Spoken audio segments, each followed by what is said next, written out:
லாரிகளை குறிவைத்து சோதனை என்ற பெயரில் பறிமுதல் செய்து பங்கு போட்ட விவகாரம் பெரும் பரபரப்பை ஏற்படுத்தியுள்ளது.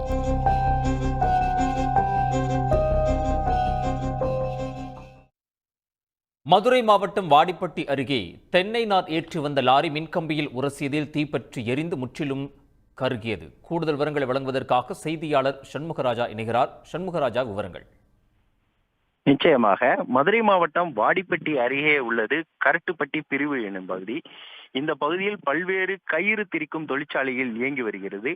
இந்நிலையில் இன்று அங்குள்ள கயிறு தொழிற்சாலை ஒன்றிற்கு திண்டுக்கல் மாவட்டத்திலிருந்து தென்னை நார் ஏற்றிக்கொண்ட லாரி ஒன்று வந்து கொண்டிருந்தது. இந்த லாரி கயிறு தொழிற்சாலை அருகே வந்தபோது மேலே சென்ற உயரழுத்த மின் கம்பியில் உரசியதில் லாரியில் திடீரென தீப்பற்றியது. இதனை கண்டறிந்த லாரி ஓட்டுநர் உடனடியாக லாரியினை அருகில் இருந்த காலி இடத்தில் கொண்டு போய் சேர்த்து நிறுத்திவிட்டு அவர் தப்பிக்கும் போது அவருக்கு லேசான தீக்காயம் ஏற்பட்டது.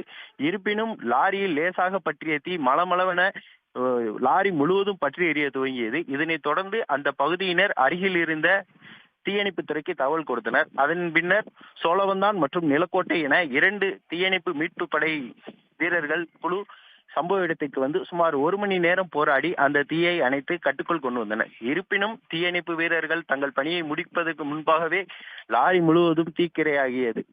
இந்த சம்பவம் அப்பகுதியில் பரபரப்பை ஏற்படுத்தியுள்ளது. மேலும் அந்த பகுதியில் கயிறு தொழிற்சாலைகள் அதிகமாக உள்ளதால் அடிக்கடி இம்மாதிரியான தீ விபத்துகளும் தொடர்ந்து நடைபெற்று வருவதால் அந்த பகுதியில் தீயணைப்பு நிலையம் அமைத்து தந்தால் தங்களுக்கு ஏதுவாக இருக்கும் என அப்பகுதி தொழிற்சாலை உரிமையாளர்கள் தெரிவித்தனர். சண்முகராஜா, தகவல்களுக்கு நன்றி. தமிழ் மொழியை தவிர்த்து பிற மொழிகளை கற்றுக்கொள்வது தவறில்லை, ஆனால் திணிக்கக்கூடாது என்று பாமக தலைவர் அன்புமணி ராமதாஸ் தெரிவித்துள்ளார்.